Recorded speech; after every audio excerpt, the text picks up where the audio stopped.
Good morning. Welcome to our house, to Acción contra el Hambre. I hope you're all comfortable. All over today's event, we'll talk all together. Thank you for being here, for making some time in your schedules. It will be a talk about different social experiences and innovation and inclusion. It's on the European Network for Inclusion and Innovation. Thank you to the Ministry of Social Affairs and the 2030 Agenda. For those who do not know me, I'm Luis González. I'm the head of Acción Social and the technical engineer of Acción contra el Hambre. I will be here with you all over today's event. I will be the presenter for this event. I'm not a specialist on this, so if I make any mistakes in names or timings or whatever, I'll do it the best way that I can. So, well, I wanted to thank the whole team of Acción contra el Hambre, Action Against Hunger, and thank you for the European programs team led by Alicia. And behind all of this, there's many hours of work. Also, thanks to the technicians that will be here with us today. And I also wanted to take this opportunity to welcome the people who are out of this room. We currently have two channels. We have a YouTube channel for those that are not here, but they are following the event in Spanish. And we also have a LinkedIn channel for those who are abroad and they are following us in English. We have a simultaneous translation booth, and we will be having simultaneous translation all over today's event. So, for the people who will participate, I'm sure they will probably appreciate that if we don't talk too fast, so the translation is slightly better.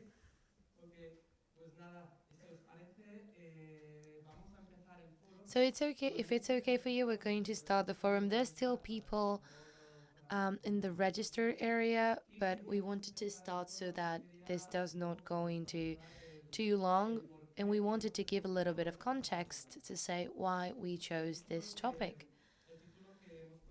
The title that we gave to this event is Social Innovation's Path Towards Systemic Change in Europe. The topic of systemic change right now is also, let's say, a buzzword that is trendy. We also have experiences on trends about social innovation, and it is also true that every year we take the trend that is happening at that time. But now, currently, on over all forums, the systemic change is something that is being reminded. And the reason why we're talking about this today, well, it's actually two. First of all, because it's a natural evolution with regards to the event from last year. For those who were here last year, I don't know if you remember that we are the focus on escalation processes. How from social experimentation we could evolve towards scaling projects and scaling out projects. They were about replicating and adapting, etc., social innovation in other regions, and scaling out, which was to create an influence in different policies, and scaling deep, which was scaling towards changes in mentalities, beliefs, etc. A systemic change requires tackling these three lines of escalation, and we thought that was a natural evolution to that topic. I also wanted to remind everyone that this year the European Network um, for Innovation and Inclusion is focusing on the support and the transfer and scalability of social innovations. That's why it makes sense that within the framework we keep on putting our effort towards these efforts and to create a systemic change. A little bit later on, I'm going to show you a QR code that's going to be for those organizations that are interested in participating in the European Network Framework, also in the exchange of good practices and social innovation, but we'll show that in a little bit. The second reason why we chose this topic is also, and I talked about this before with other speakers, is that recently we were in the European Forum for Social Innovation, and there we talked about the importance that it will have in the new period, all the topic on competitivity. One of the main goals will be to have a more competitive Europe. There was a really interesting speech about how having a more competitive Europe was linked to a higher social cohesion and how social transformation can help towards that. In that sense, we believe it's important, and also as a consequence from the forum and conversations, etc., we think it's important to give even a higher visibility and building conversations that get to decision makers how social innovation is able to transform policies on a national, regional, local, and even European level, so that social cohesion and that competitivity that we want to have on a European level is more equitable, and so that it improves in improving the lives of millions of people. Sometimes we feel when we talk about social innovation, we give visibility to a more necessary approach, which is a little bit more reductionist, which is social experimentation from NGOs and social entrepreneurship. Today, what we want to tackle is how social innovation processes are able to transform systems in having changes of policies and having an influence in the lives of millions of people. And so that social innovation is also a tool and a key process in the new period that we are currently negotiating in the European Union. That's why we have structured today's event in three blocks. We're going to have a first block that I would not call it institutional. We're just going to talk about social innovation in the European framework, in the framework of social innovation in Spain, and also social innovation in the framework of the Ministry of Social Rights, which stems from the National Center for Social Innovation that we are tackling. There will be a second vlog, which is a bit more theoretical and conceptual, that will also place us to say how social innovation processes can help influence public policies on a more macro level, and another speech that will be talking about how, from social experimentation and civil society, we can create new scalability processes from a systemic approach. And to end, we're going to have a third block with four experiences, all of them led by administrations, at regional and local administrations, and other two by civil society. And we're all together going to share how those systemic processes for innovation have improved our systems to have more efficient and, uh, and helpful policies. Now I'm going to explain how the dynamic of questions are going to be working. So, for the people participating here, we have created a Slido. You've probably gone to many events already, so you probably already know it. We have created this so that all the questions that come up over the speeches, you can load them there. You can send your questions there. There will not be a Q&A session live, but all questions I would appreciate for you to upload them to Slido. If there's any questions when you go in and you think they're interesting, you can vote for them, and there will be someone from the team who will monitor this. Also, people who are outside of Acción contra el Hambre that are watching us through the YouTube or LinkedIn channel, through the chat you can also send your questions. And our team will compile them so that after each blog we can have a Q&A session. We're also going to move on to a different QR code, and this has to do with measuring our carbon footprint. In Acción contra el Hambre, we're committed towards reducing our carbon footprint inside our whole environmental policy. And we have the commitment of measuring our carbon footprints of all the activities that we do so that we can have a yearly report and so that we can apply measures that year after year can reduce our carbon footprint. Here in this QR code, you'll find a small questionnaire that will allow us to calculate the carbon footprint of this event so that we can report on it, and will also help us as a baseline for the next events so that we can try for that carbon footprint to be reduced. In that sense, you might have also found a little bag in your chairs where you might have seen a little plant and a notepad that's made of seed paper, and that's the fruit of one of the entrepreneurs that we also support in the line of social entrepreneurship in the framework of the European Social Fund. And we also thought it was a coherent measure with this environmental approach. And lastly, we have a third QR code, which is in line with the activity that I talked to you about, the European Network for Social Innovation Towards Inclusion. And we currently there have a program of transferring good practices in social innovation both ways, from Spain on a European level and from Europe to Spain. In the framework of the forum, yesterday, today, and tomorrow, we'll have the transfer activities for good practices in social innovation to European organizations that are here today. And the call is open for those Spanish organizations that are willing or want to get to know what good practices are being done and what European innovations will be applied in Spain.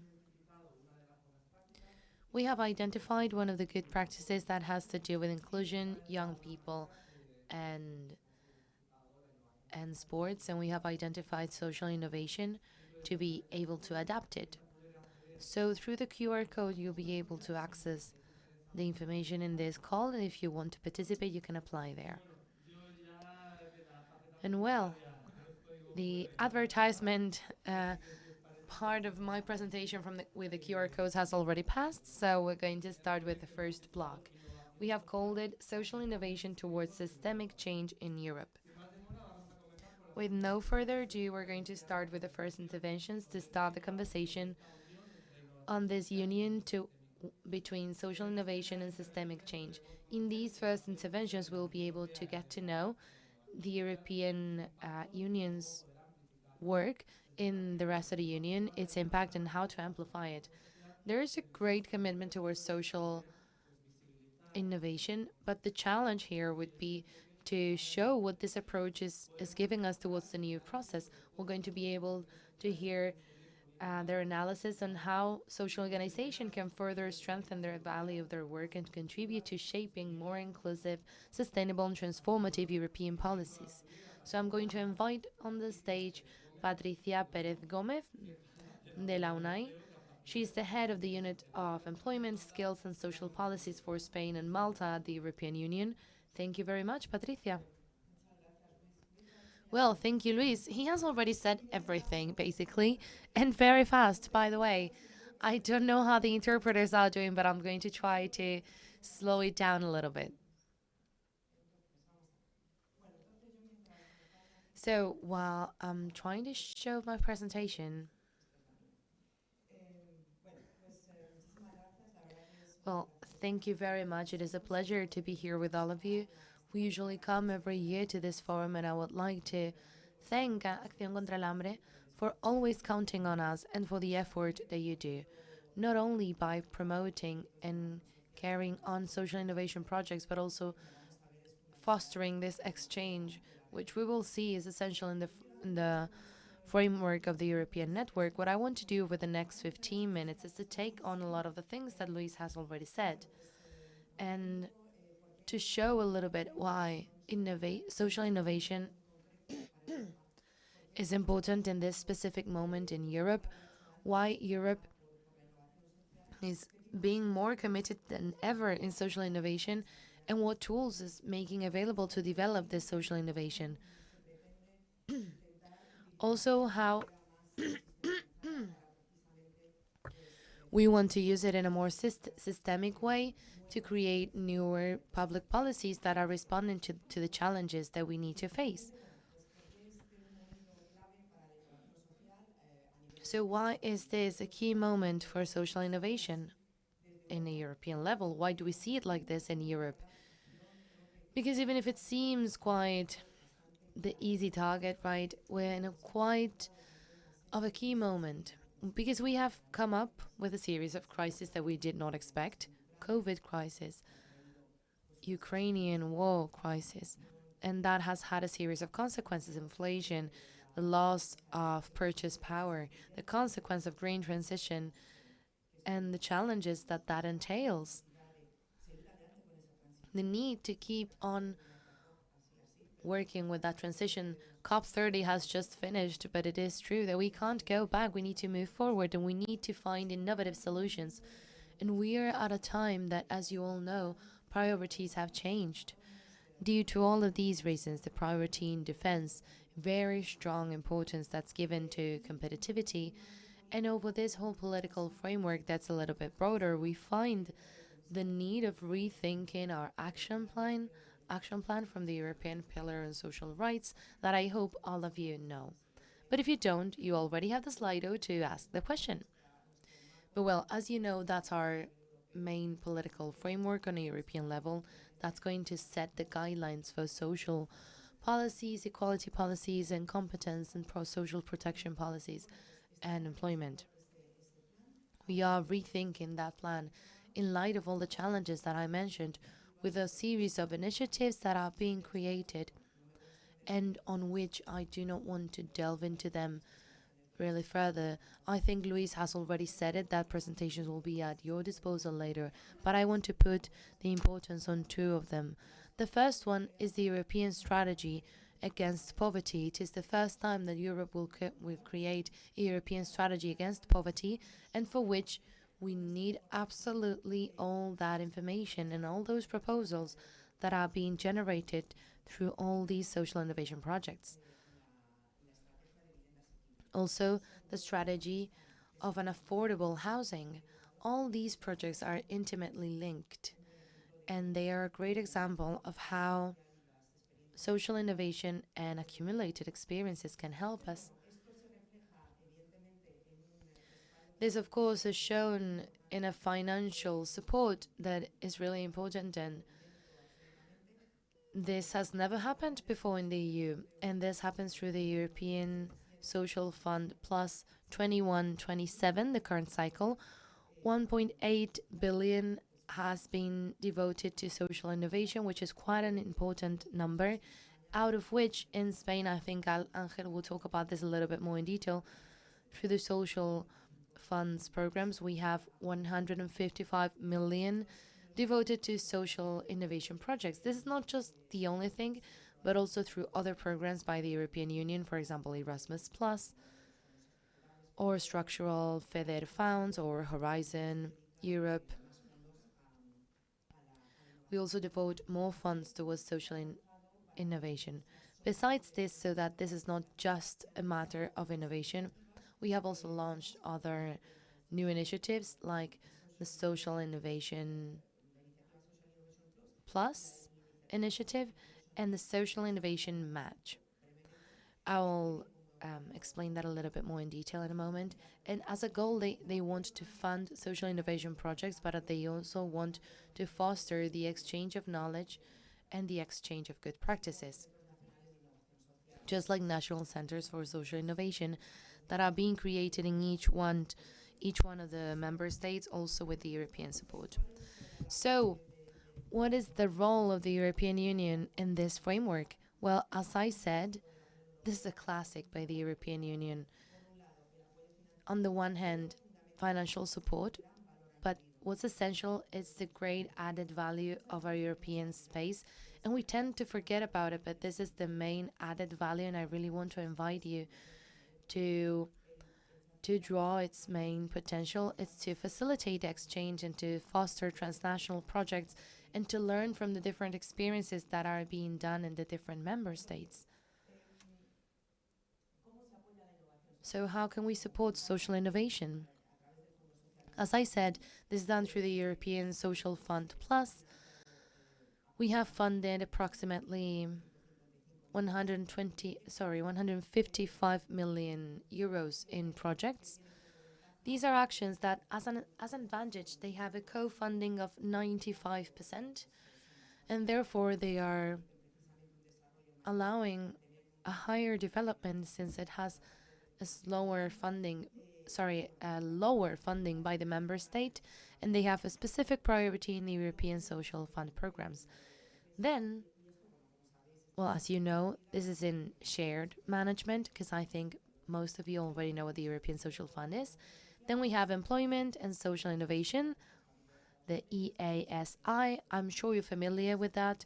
It's more than 762 million euros in direct and indirect management. Direct management by the European Commission and direct management by the European Innovation Agency that's found in Lithuania.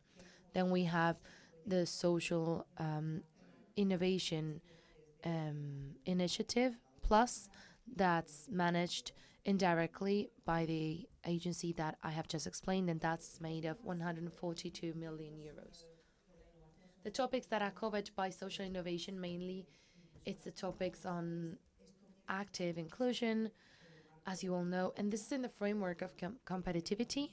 Social innovation has allowed to also reply to that need of developing inclusion projects that are also mainly facilitating the development of competences and skills and the development of the working and labor market.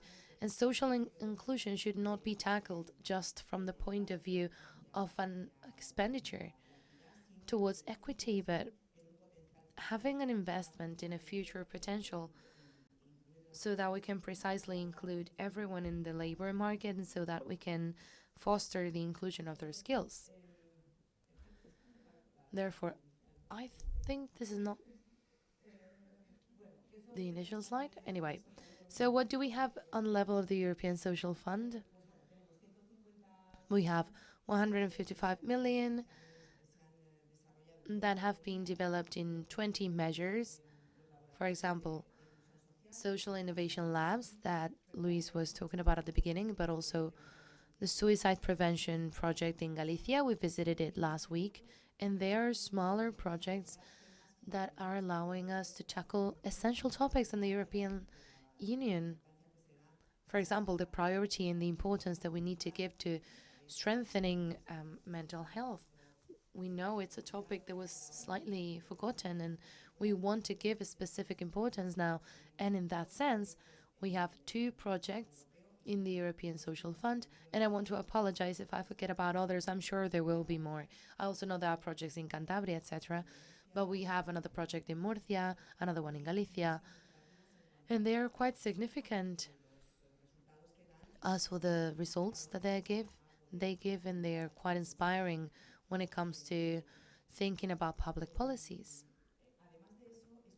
Besides that, those projects also show precisely the potential that the European space has, because it's projects that are born from other experimentations in other countries. For example, a project that we have in Galicia for suicide prevention that comes from an experimentation in Sweden, and that has been imported little by little and adapted towards our reality.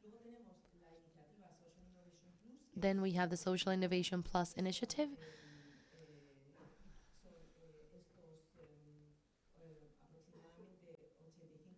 It's approximately 85 million that's being used in different calls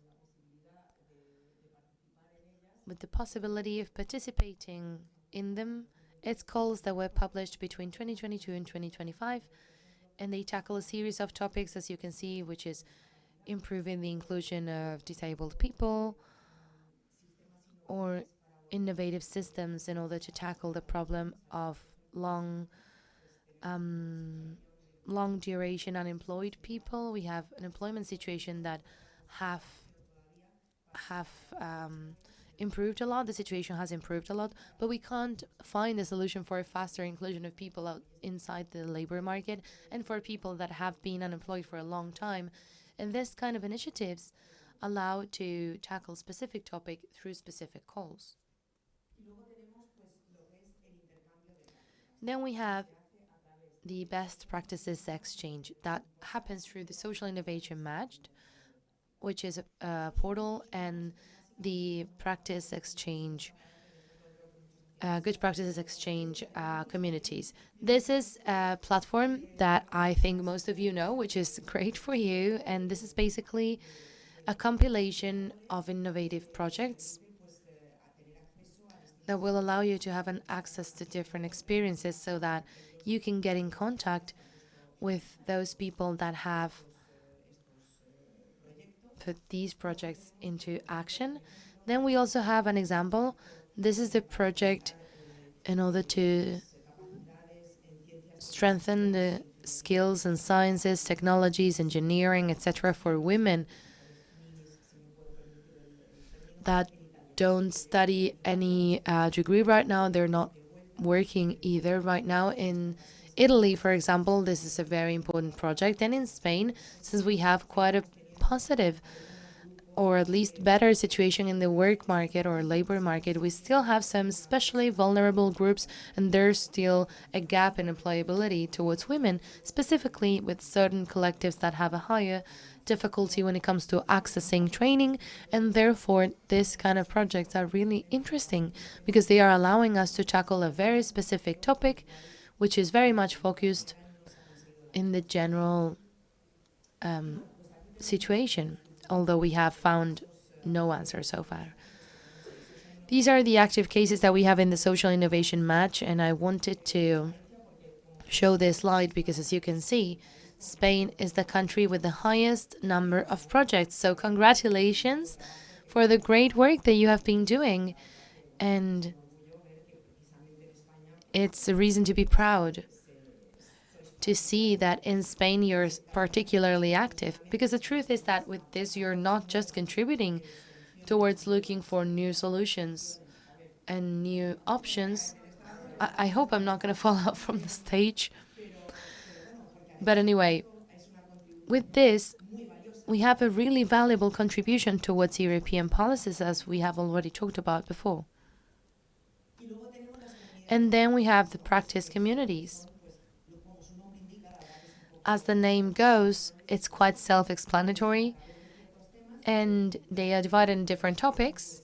And what they intend to do is to be a forum for the exchange, mainly for the authorities to manage the European Social Fund in different countries, but they can also open up towards those intermediate organizations in case it is useful. And they work around a series of topics.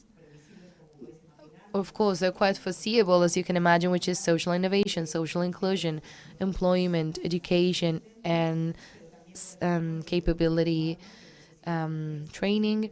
Also, the ALMA project, which is the project for the mobility for people that are not studying and not working. And it's a very clear example of a national social inclusion project or social innovation project that has been scaled, stemming up from experiences from different countries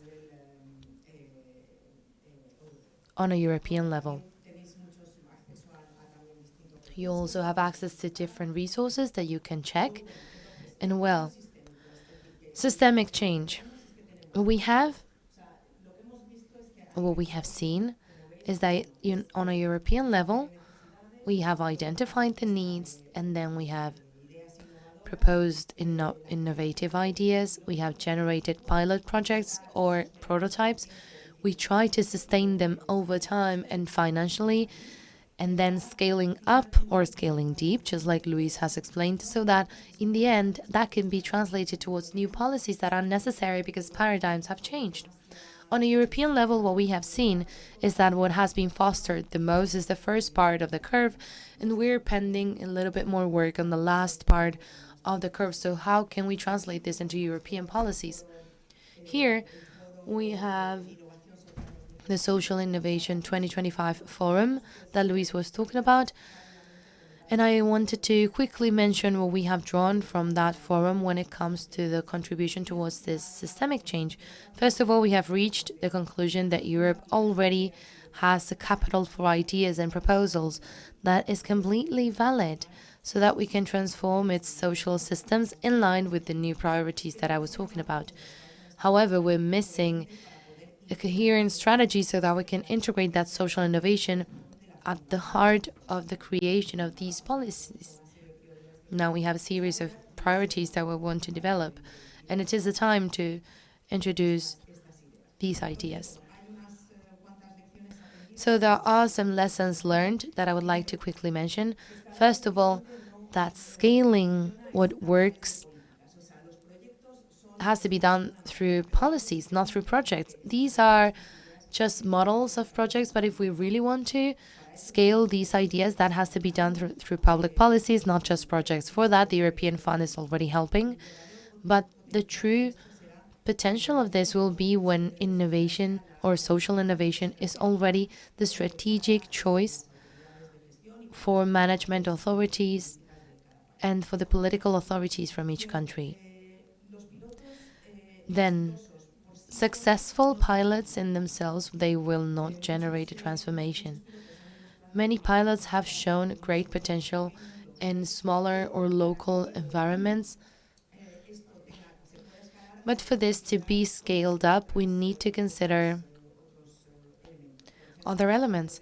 For example, changes in the legislation, the implication of other agents, etc. And at the same time, a change in the legislation will not create exclusively in itself a transformation. What we need is the policies as associations, so that these public policies are the result of a cooperation between local, regional, national governments, between different sectors, between the different stakeholders in a cooperative and inclusive way. I'm going to skip this because I don't have much time, but this is basically, I want to invite you to read this report because it talks about the need of going from social expenditure to social innovation, and precisely in this new framework, social innovation allows to create actions that are presenting social action as an investment towards competitivity. Then, having a well-being model that is correct for transformation, just like I said, The wellness model, or sorry, welfare model should not be considered as a capital in a new economic and social model in Europe, but we need to create a culture for collaboration. So it's necessary to work among the different member states and among the different actors that are implicated towards the social actors and with social innovation, with the scale up of these ideas towards national policies, we can build a higher resilience towards future crises, as we could see so far. So with this, I wanted to end because Luis is already looking at me quite harshly, and I really wanted to invite you to check this, and I know many of you already do it. I want you to look at these resources and to participate in the calls that are being done, and I wanted to congratulate you for the work that has been done on the Spanish level and also on the European level, for the contributions that you do to change these social policies that we need to preserve. And really, it is a very delicate, a really crucial moment, and it's really important for us to protect our social protection systems, our public policies, and so that we can present this in an innovative, modern, and creative way, because this is investment. This is what we will guarantee our future. Thank you very much.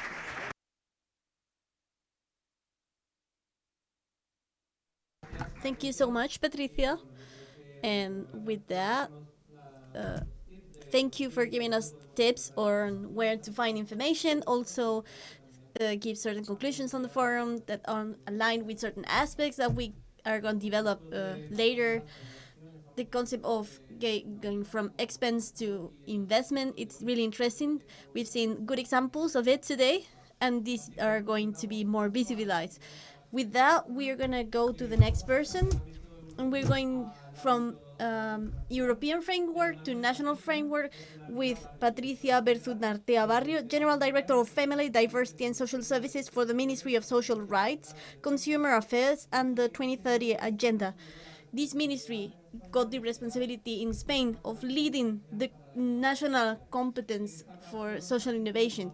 Patricia is not here with us today because she had some issues with the agenda overlapping with other interventions, but she was so um, careful, so wholesome to record this video of talking us about this center in Spain. So let's watch the video. Good morning, everyone. Hi to all of the assistants. Thank you to Action Against Hunger for making me participate today. There are many obstacles more difficult to tackle, actually. Um, Loneliness, bad working conditions, transformation of systems. This is part of a scenario that if we continue like this, it's going to uh, require from us different policy designing measures. It's not just management. We need to learn and adapt continuously. During these last years, many administrations have started to create solid skills for this transformation. Different town halls have created better structures to learn and develop innovative policies with territorial cohesion.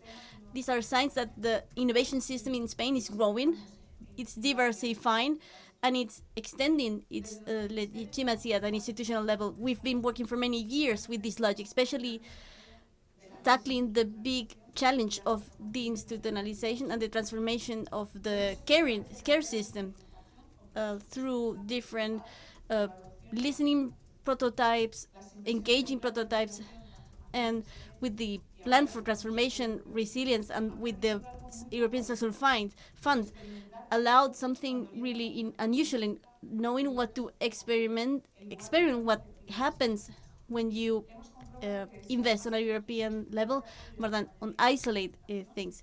We accompanied experimentation with acceleration of learning and improvement.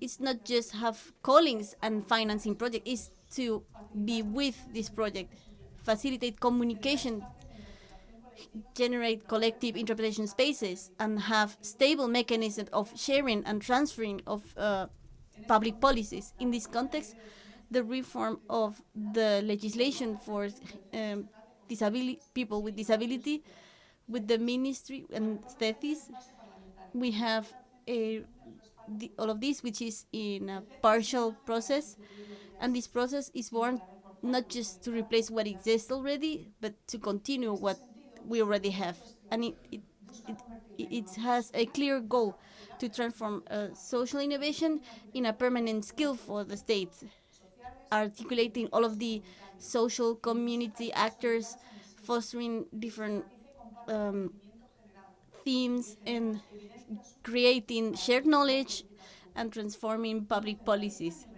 It doesn't centralize on replaces. It is a public platform of communication, learning, and transferring of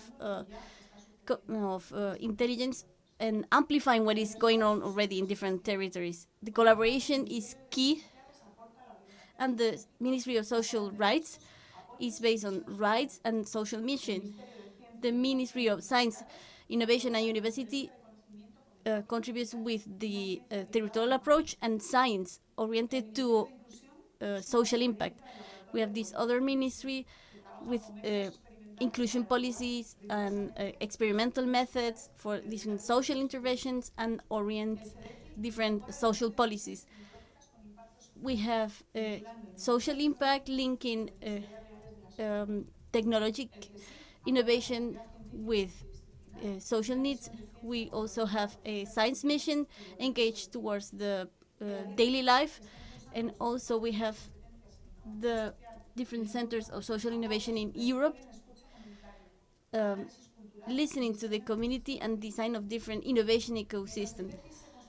The TETI is being created, and we are developing its function through the VERSE project, developed from 2024 to 2027. And this project is going to be a prototype for the center, and is going to allow to consolidating methods, tools of communication. It creates a social innovation network where participation is key, for example, from entities such Action Against Hunger to create connections and have collaboration spaces such as the one we have today. Also, identification of complex social obstacle.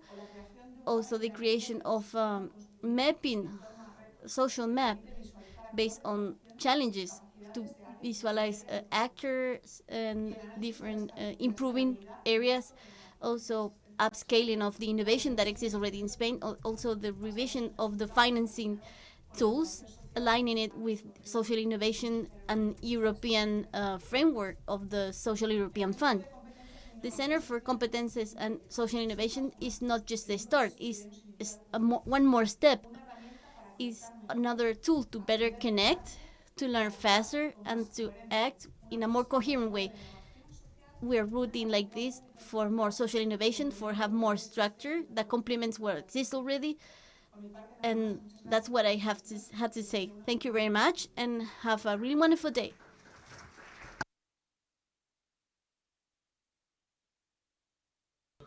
Well, I think all of the assistants are really interested of what Patricia said and want to participate in all of the ecosystem and the center that is being created. And to end this block, we're going to have Ángel María García Frontelo, Deputy Director General of the European Social Fund Administrative Unit. Thank you very much, Ángel.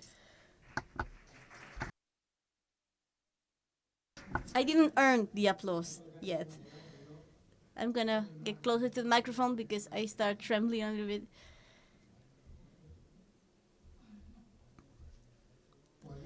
Well, good morning, everyone. Gracias. Thank you to Action Against Hunger for organizing this meeting. Thank you to Alicia to organize this 13th forum. I assure you it's going to be a success. I've participated in many forums like this, and I'm proud to be here today. To not have false expectative, let's say, an ignorant on social innovation. I don't want you to think that I'm going to solve everything in this sector. And I'm going to talk about Spain. This is what I can focus on. And I'm gonna do it as from my knowledge of the certain challenges we have in social innovation and how to tackle them through the European Social Fund. Some of them are classic integration of more vulnerable collectives in a labor market that is really competitive. For example, disabled people, vulnerable people, people belonging to ethnic minorities. This is a classic that we should tackle. Social abandonment.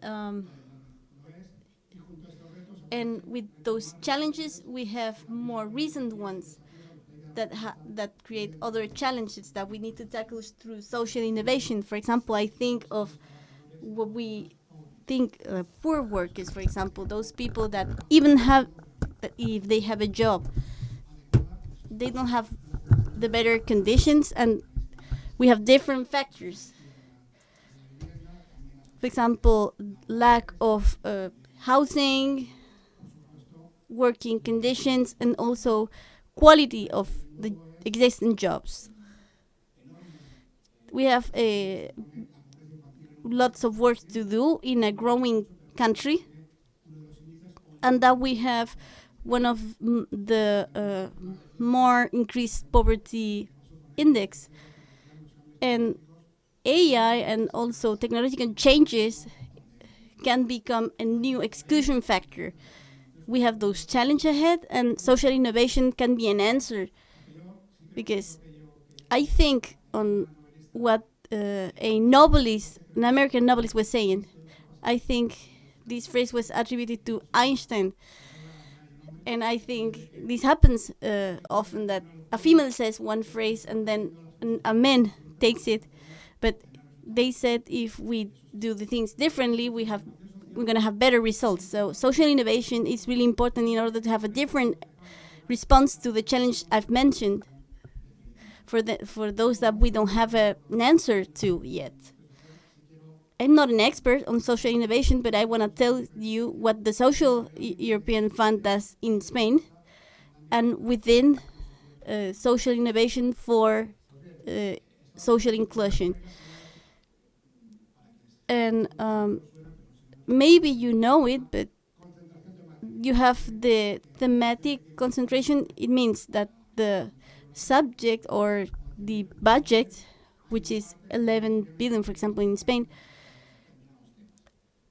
should be dedicated to focus on certain subjects. For example, in Spain, we should focus 20%, 25% of the funds on social inclusion, because the social funds, the European funds, have more this inclusive aspect, and we've dedicated almost 30% of investments. Patricia and Luis said it. We've invested on social inclusion, also 3% on fighting against material deprivation. For example, people that had difficulties nourishing their families, and for example, we've reached more than 5% with this area. Also, more guarantees for children, and reducing the poverty tax within this sector of the population, where we are more or less at 12%. And this is what we are doing with the support of the European Commission, and we've given a lot of relevance to social inclusions. And in a country that is leading in the EU, we've dedicated a lot of investment to social innovation, 155 millions of Spain, and it's more than 10% that all of the EU. So we're making big investments on social innovation through the different regions of Spain. Patricia mentioned the different specific projects on social innovation, also through to the different national programs. And I want to also mention the experience of the third sector. We always counted on them. Action Against Hunger is a big example of that. They are close to people. They got the infrastructure to make different experimentation projects that can be scaled up to arrive to a more extended context. So engaging the third sector with, for example, 133 millions. It's important on a tender specific for social innovation, and Action Against Hunger has 3 specific projects on that.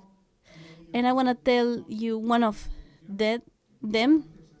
One of them, stop malnutrition, and also tackling this problem of the lack of proper nutrition. Also, a project linked to AI, which is the uh, Connected Itineraries project, which is gonna tackle the exclusion that's gonna issue the development of AI. Also, this social innovation for inclusion initiative. Everything I wanted to say is for saying that we want collaboration between the civil society, the different public and private entities. With that, we try to have the most financing as possible. Also, we try to have the support of the institutions. Also, it's important this connection with and this network creation, this good practices exchange. Also, this expertise and this closeness, because we don't want uh, these traditional things where we touch things in order to this for the situation to still the same. So I think it's really pertinent the theme of this forum, which is transforming through systematic change. So this is the panorama of the European social funds, how much they invest in inclusion and so in social innovation. And I didn't want to mention, I didn't want to go without mentioning the different menaces, the different dangers for the future. We have clear ambitions, we have many projects, we have different projects. We are the country that has the most projects. We need to deploy all of these projects, see if they work, do adequate measuring of those projects through their impact with clear indicators, with a good assessment. And if they work, we're going to try to do this scaling up with this, and we are going to try to generalize those practices to create changes on public policies and also on private entities. We should not just change the public sector, but also see how the third sector is acting, how the civil society is acting, and we have clear a vision for the future. Make small things something that can be generalized and create systemic change on our policies and our practices. For that, an essential element, an investment element, is the European Social Fund. It's the main tool for the European actors and is the main tool of investment in social innovation. It should still be the main tool, and it's important to have investment on social policies, as Patricia says, and geostrategic projects that also compete for having funding. And we should guarantee that social cohesion and the investment on social policies, on social inclusion, doesn't overlap with the EU. It should be a necessary condition in order for us to be not just more fair and more with more cohesion, so more fair and more competitive. So we need to have strong employment with adequate financing.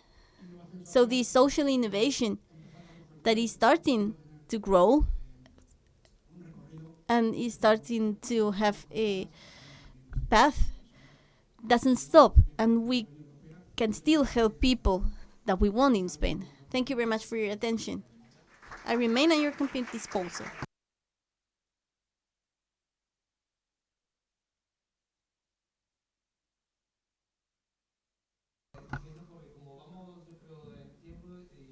I think that we are on time. So let's put again the QR code for the Slido. And in the meantime, I think, Carlos, there are some questions already. Yes, for Patricia. They ask us through Slido what can be the main barrier for the public administration in order to accompany those social inclusion projects that you were mentioning?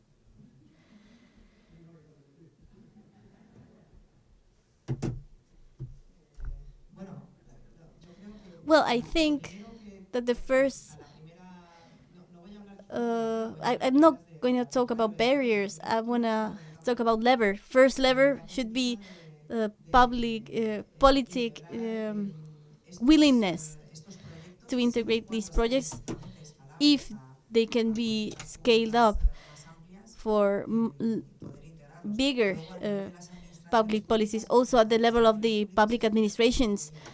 I think this is a really extends term, but at this level, at the local, at the regional level, one of the main barriers is the access to financing. And in the moment where we have financing and willingness of developing different pilot projects, then we can do, as it has been shown through the example that Angel has put and that we mentioned, we can do it. At the national level, uh, clearly one of the barriers is the fact of changing a public policy, not doing a new law, but rather changing the system, the institutions, the structures at the administration. So I think the public administration can sometimes have difficulties to do it. So I think the main lever is political willingness and willingness for change, integral change, I would say. If we want those new public policies, we should think about changing systems. Are there any other questions?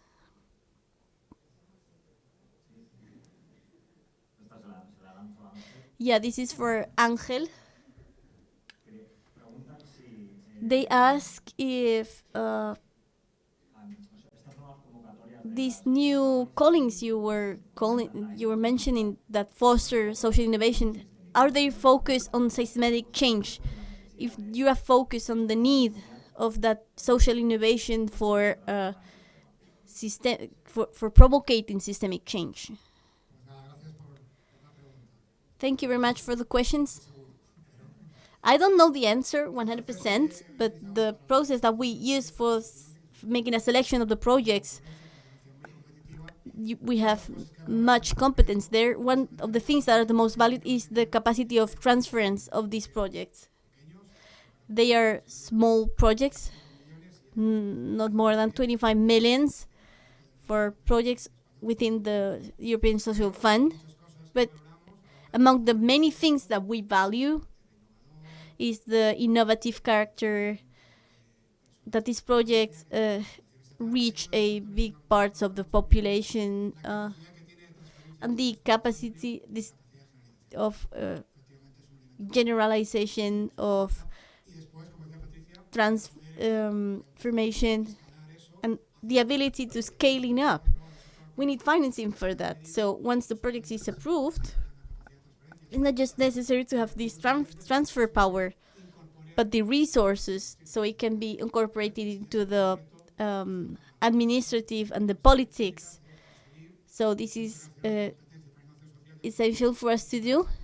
The center for competencies, for skills, we have an important role for transforming politics, and it's one of the factors that we value when assessing a project. So thank you very much, Angel and Patricia. And as you mentioned, Angel, how Action Against Hunger is working on the X in the part for social innovation, I want to comment a little bit for the organizations that are here present. In your case, in the framework of social innovation, we wanted to work to strengthen the relationship between unemployment and health, not just physical health but mental health, and the difficult and the problems for accessing these health systems to have a better employability. We developed a research framework in 3 years, and afterwards, based on evidence, we saw that this approach of employee and health was important to integrate it in the mainstream for all of the regions of Spain. And we are working on social innovation frameworks for insisting on health to be incorporated in all of the policies, employability policies at the different levels.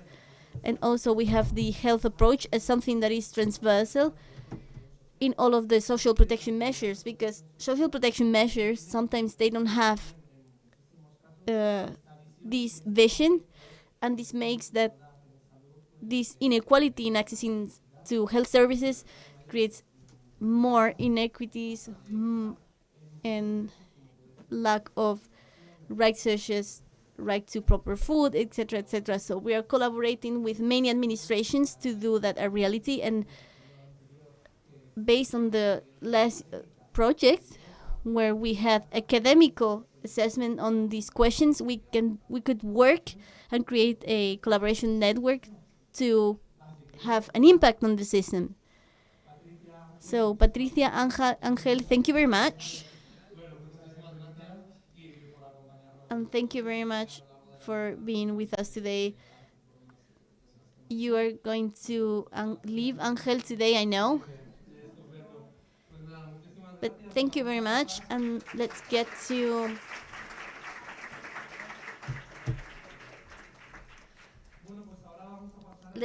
now to the second block, which is gonna be more theoretical or conceptual, where we're gonna have, two experts, Gorka Espiao and Miquel de Paladella.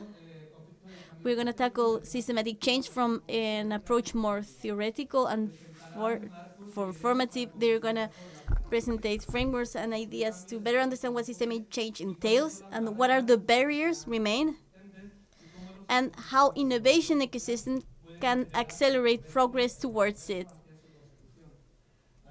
So, Gorka, he's the director of the Aguirre Lendakaria Center for Social and Political Studies. Thank you very much for being here. You've been a good colleague in all of this all along the way. Thank you very much for being here with us today.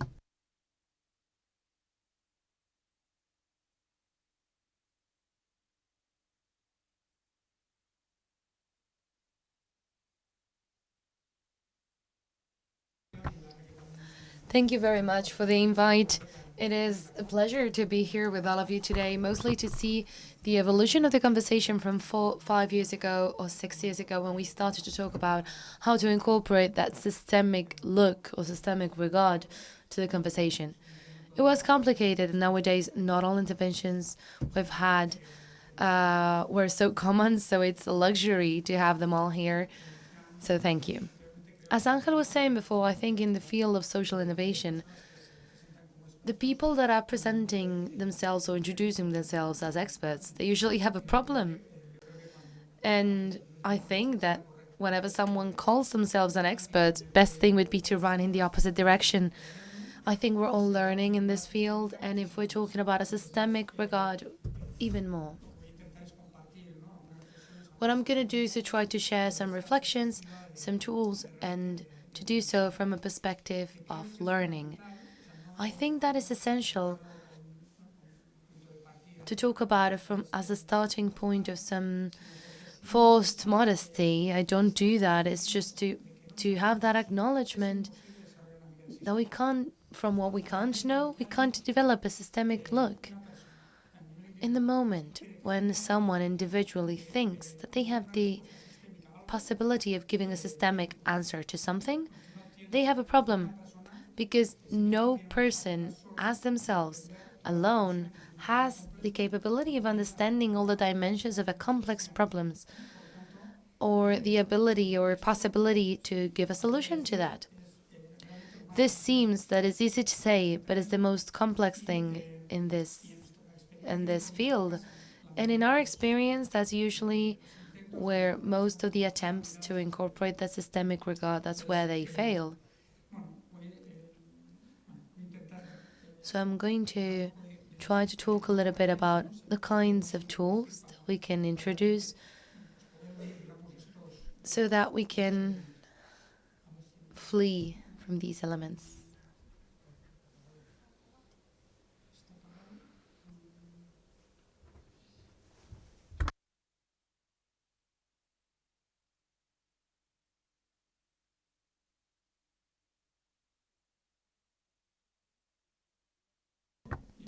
Just to start from the beginning so we don't take anything for granted, we should all know what we're talking about.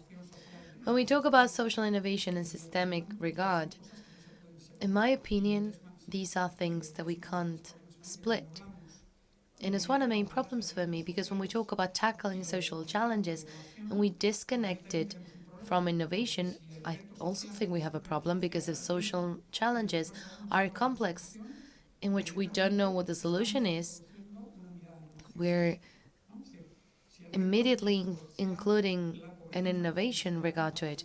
If the challenge is child poverty, malnourishment, or any unemployment problem or social challenge like this, in itself, that has so many dimensions that there is no one that as themselves they can solve it. So if we don't know what the solution is going to be, what we do is to experiment. We try to learn.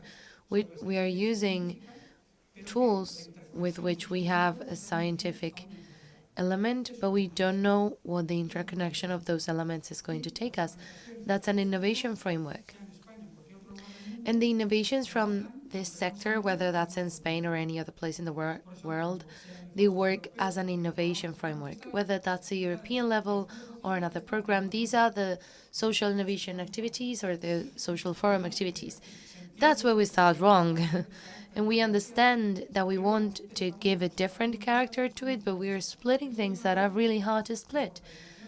But this has a logic, but social innovation is built through that well-known spiral that you were showing. It is built from social foundations, and that spiral did not have a systemic regard. As a goal, it wanted to show the world that technological innovation was as important as social innovation. And the same tools that were used in the technological and business world were being used in the social world. What that spiral was trying to say was that we, in the social environment, we work with such an important framework in the social environment as in the technological environment. And that had a very important action to it because we could really prove that there was a strictness and a way to work that was similar, but it did not have a systemic regard. Now you look back and it's quite a lot of fun to do that analysis, to create ideas, to create prototypes, and then systemic change, as if that actually came naturally. So when we talk about incorporating a systemic regard, what we talk about is understanding the idea of an ecosystem, whether that's natural sciences world, or why do we talk about ecosystems? Because to understand if we're talking about a natural ecosystem, how it works, the problems that exist with regards to water. Water is linked to the earth, is linked to the climate, to a lot of elements without which you can't understand what's happening there.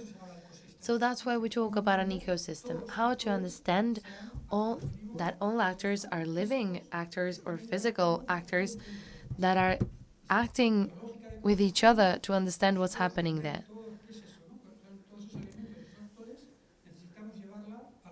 So with all these actors, we need to take that to the field of social actors. I'm going really fast because I don't have much time, but we can delve deeper into this later. But it's really important to see where that's coming from, because when we talk about systemic analysis, we just trying to look up and to better understand the relationship between all the agents that are interoperating in this reality. What's our problem? That we have been working for a long time on the social field, thinking that we can take a social problem and divide it into different parts and use the example of a car. It's an engineering logic. What I do to work on a car is to divide the different parts and create separate teams, and then I keep on working on each one of the parts. That's how consulting firms work. And they say, okay, to be a good NGO or to be a good institution, you have to work as a consulting firm. You have to work as if it was a car. And in each department, we have our own groups. And this is the logic that we apply behind the working of public administration and the logic that we can find behind social organizations. But when you put the parts together in the social environment, the car doesn't really appear. We can't build a car with that because the way we work, which is linear logic, the deconstructing logic, it's a logic that doesn't work for complex social challenges. What's the logic? Cultural change is not a technical problem. It's a problem of changing our regard. That has some implications, and we need to think about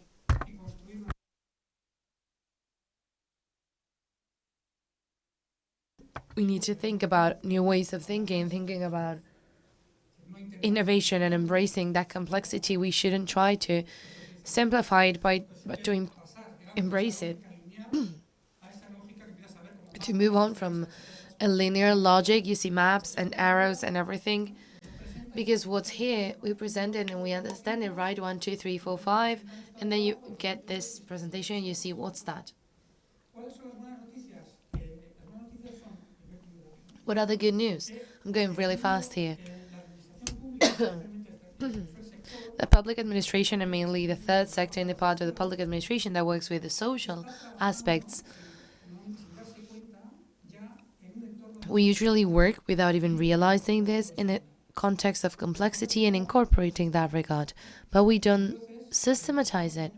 So when we talk about complexity, and this is mostly when it comes to having a conversation with the business world or technological world, saying we are the serious people and you're the ones that are at the other table. The table of good competitivity, that's the table of companies. And then we have the smaller table, which is the social table to solve the problems that they're generating at the other table.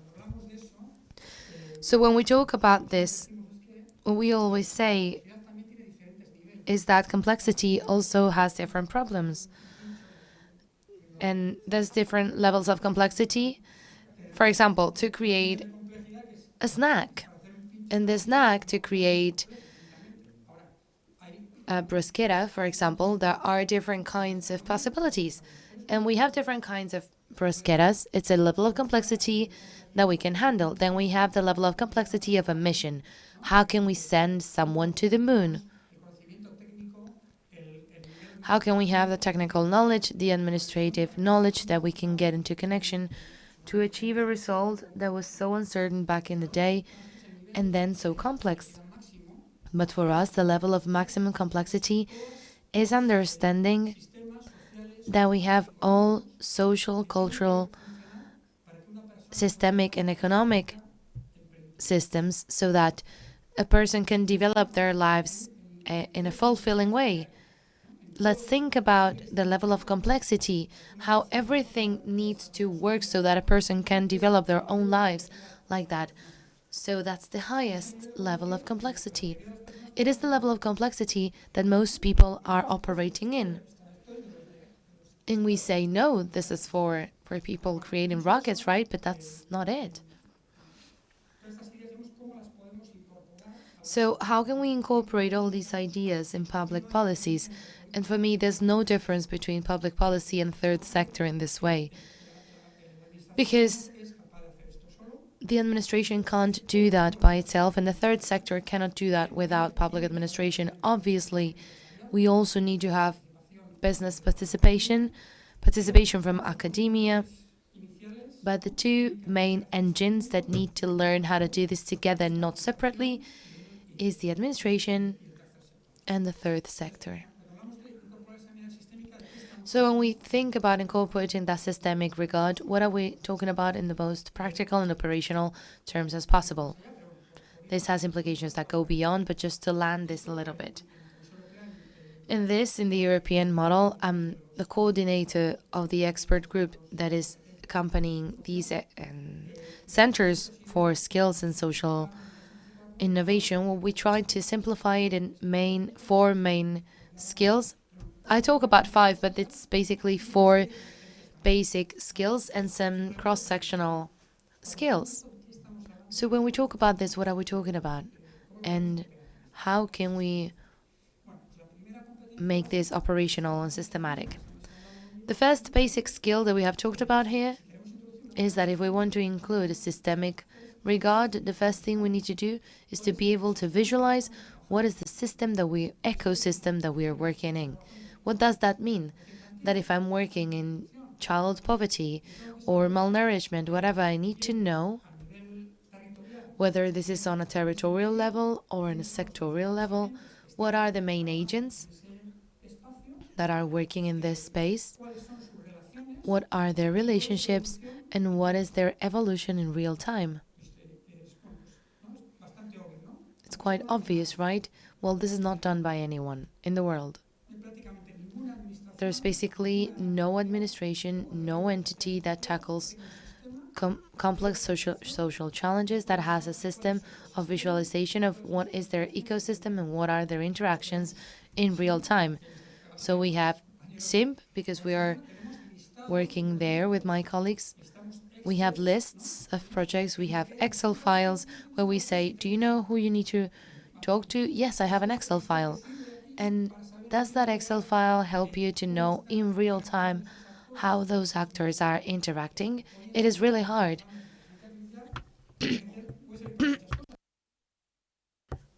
AI nowadays helps us with this.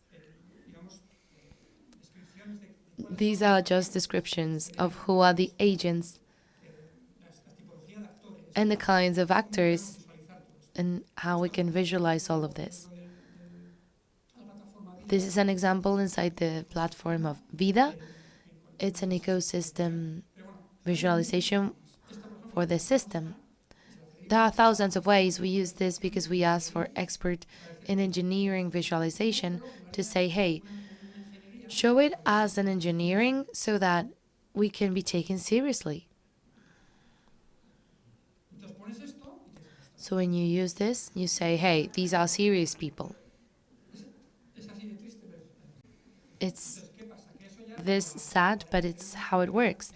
But it doesn't work anymore. We need to operate with other tools. I don't know if you can activate the video that we have here.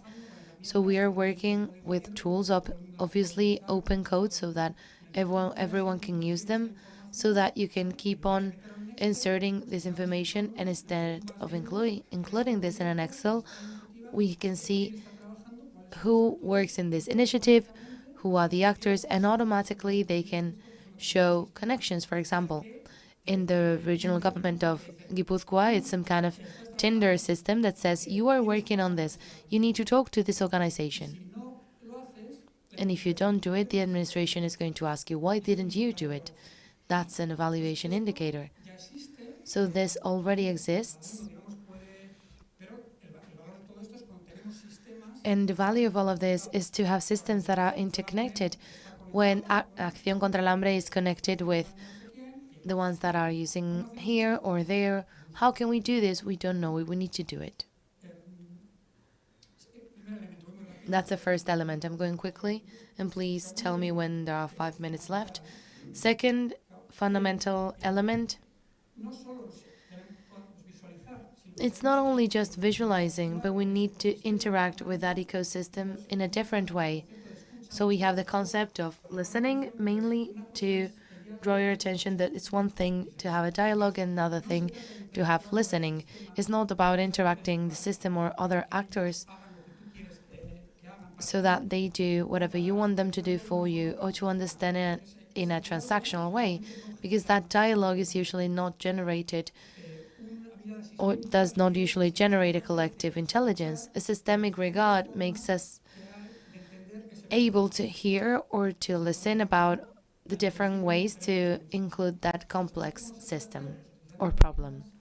How can we do this? Using basic tools. For example, endographic tools to create profiles, patterns. And this same problem is being regarded in 4 different ways. So if I want to have a systemic regard, I can't think about initiatives that are only responding to that problem from one lens. I will need to have an experimentation portfolio that gives an answer to that problem from different lenses. Second step, Operationally, this is just taking all participation processes that are being used to inform our interventions, whether that's administration or social entities, and to use those processes our listening channels, but not just at the beginning and at the end of the presentation, but all over the presentation. Once we can have that information, we know a little bit more about our ecosystem. We have different perceptions. So the matter is who interprets that information. If that information is only interpreted by us from our organization or from the organization, we're going to reach some conclusions. So systemic regard requires you to open up to spaces for collective interpretation. This in English is called sense making. It is one of the words that is being used currently a lot, but it is hard to land it really well. What does that mean? It means that every time that there is an expense, the expense of getting together with other people to interpret what that is happening, to be understood as an investment, there's a direct connection between the quantity and the quality of the interpreting spaces with the final impact that our intervention is having. The highest amount of collective interpretation meetings, I'm not talking the higher impact. I'm not talking about results, I'm talking about an impact. There's a direct relationship.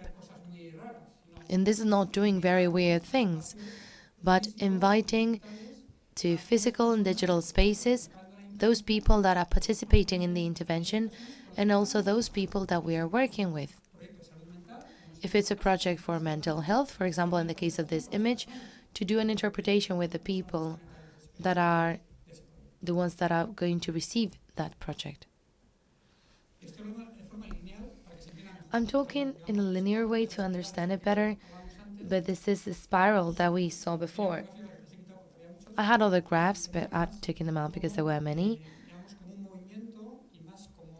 We could understand this as a movement or as a wave that the more you listen and the more you interpret collectively, the higher capacity you'll have to generate an impact.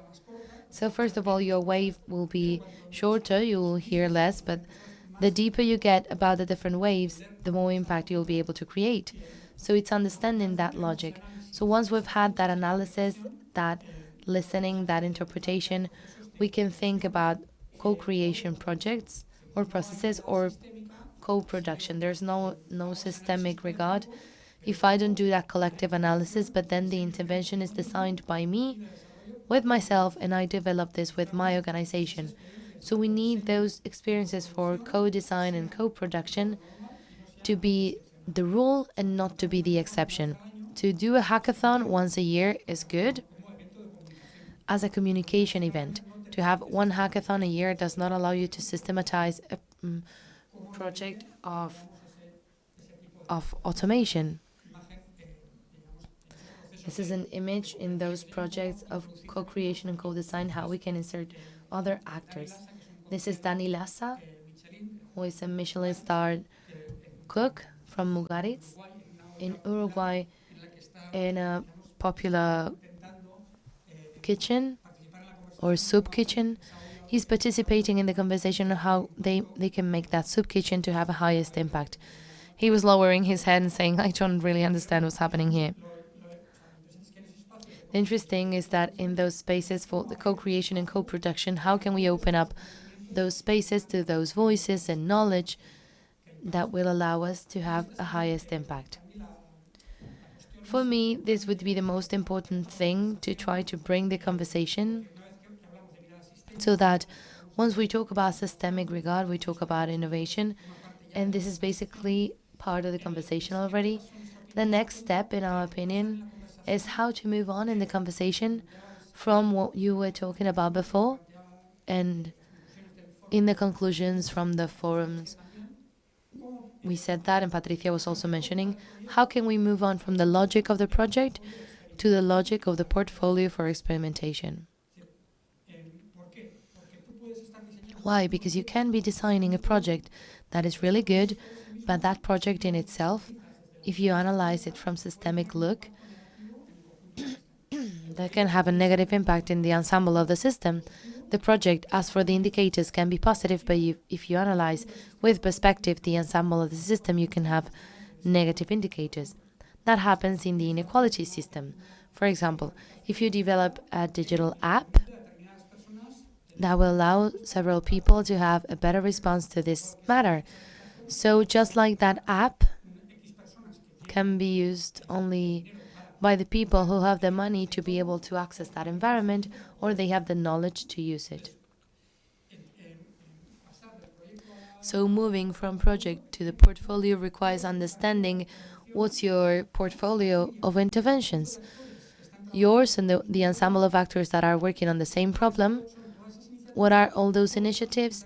What's their interconnections? And to what different perspectives they're answering to. So this is a chart that explains the intervention, different perspectives for the same problem. The numbers are initiative numbers. So in that digital tool, you click on that and you have all the initiatives that are being developed. And then we have the kinds of actions. So having experimentation portfolio with a systemic impact is the one that combines different types of action. If they are all small scale or community level, they're really interesting, but they're not going to have an impact for the whole system. We usually talk about 5 levels. The smaller level, which is a community level, social entrepreneurship initiatives. Social innovation is not just social entrepreneurship, but that's also important.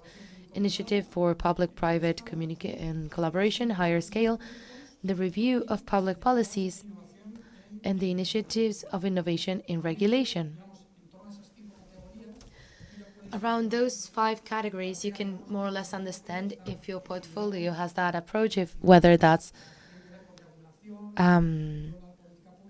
balanced or not. The ones that have to do with regulation or public services, they usually long-term have the highest impact. This kind of information matrix become governance spaces, and they're usually open spaces so that all actors of that ecosystem can have a consultation and make their decisions in a collaborative way. So we need to take the next step. And how can we do this in a digital environment? So to end up here, I just wanted to say that all of this here, how is this specified in this kind of contract? This is a project that we have been doing in Getxo, in which the challenge was how can we improve the accompaniment at the end of life for the people who were in those processes at the end of their lives. So after doing all this process of mapping, listening, collective listening, and co-creation, we could end up building an intervention portfolio in which actions that have to do with end of life, they have one part, but they start generating a lot more initiatives because they have to do with accompanying of unwanted loneliness, intervention with regards to the topic of suicide prevention, and they start generating a deaf cafe, an empty chair, a lot of projects that are being built based on that analysis project of what there is, what the needs are in a collaboration way, what are the different initiatives or the experimentation portfolio that makes the most sense in that context. So just one thing. So this way of working doesn't only have to prove that this is not an expense, but it's an investment. But on top of it all, is a system to manage risks. Because when we talk about this, usually from administrations, they start shaking and they say, oh my God, this is such a mess and you're going to make me do things that I'm not knowing how to do. So this logic of experimentation portfolios comes from the insurance world and risk management. So why? What do insurances do? If I'm going to invest my money in I don't know how many things, I need to know how to control, and I can't put all my money in one place. I need to diversify. And I need to know from those initiatives which are high risk, mid risk, and low risk initiatives. So when we move on from funding projects to portfolios, we say, okay, let's see collectively what are the high risk, mid risk, and low risk initiatives. Because a good portfolio will not be the one that have the highest risk and tell the administration, let's do this and let's do this crazy thing. But a portfolio that has no innovation, it will not generate new knowledge. So being able to present this as a tool for the administration to manage their risk. The OECD also explained this in a very interesting way. They always say you have an experimentation portfolio even though you don't know you have it if you're an administration, because you have a lot of projects that you are funding that they don't have strategic intelligence, they're not connected, but you have an experimentation portfolio. So the thing is, how can we give that experimentation portfolio of a strategic sense and managing those risks so I can protect those projects that have higher risk because I'm assessing the whole portfolio and not the projects in itself. And to end up, there's another part that has to do with how we assess this a different day, but I did want to end by saying that the digital wave is not, let's say, a trend. In our opinion, we can't incorporate a systemic regard in an analogical way. This is a problem for everyone who does not come from the digital world, and it creates a lot of fear. And what we see is that most organizations, whether they are public or not, say, since that has a lot of problems with data management, I don't want to go there. Well, that logic will take us for consulting firms to go, and they go at the administration and say, I'm going to do the stakeholder mapping, the listening processes, and I'm going to do that digitally. Obviously, it's going to be a disaster, but they're going to present it and they'll learn how to do it in a more refined way, let's say, when true knowledge is in the third sector. We're not going into any debate. What's going to happen? This is a graph that shows how a social digital twin works. What does that mean? That we are going to be able to reply complex social problems in a digital environment. So you're going to be able to say, hey, children poverty is in this neighborhood in Madrid. What are all the factors that are contributing to that? You're going to be able to emulate, let's say, what that reality is and what happens if you develop specific interventions. And let's say that that's going to accompany the processes for experimenting and action. This is coming at a very high speed, and in our opinion, it's a great opportunity because these models for simulation and prediction only work whenever they are built with good data and with data for experimentation in real time. This is the data from the project that administrations and third sector administration have. So in our opinion, there's a field there in which we need to get in as soon as possible. In our case, the thesis is a very good opportunity to generate the frameworks in which we can learn how to work that way. But for me, it's really important that both social entities and public entities, so that they can start developing their own data strategies towards the experimentation and simulation strategies. Because it's data that we're losing, it's knowledge that we're not applying, and it's the most valuable knowledge so that these models can actually be transformative. So I think that's it. Well, thank you very much. Thank you, Gorka.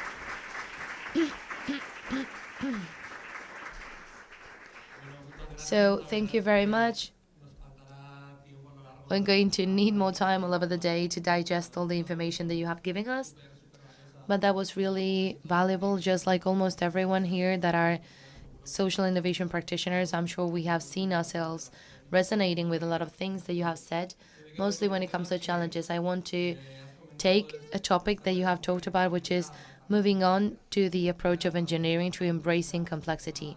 Embracing complexity is a topic that can be very much discussed, and I talk about it from an organization who specialized in humanitarian help all over the world with quite an engineering approach, but we make efforts to move forward when it comes to embracing complexity and a commitment towards that.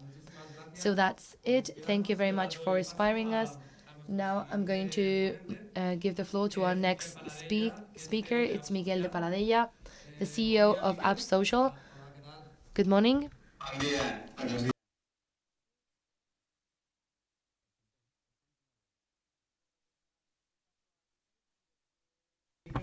I'm going to give the floor to Miguel. I'm going to also ask you to stay a little bit for the Q&A later.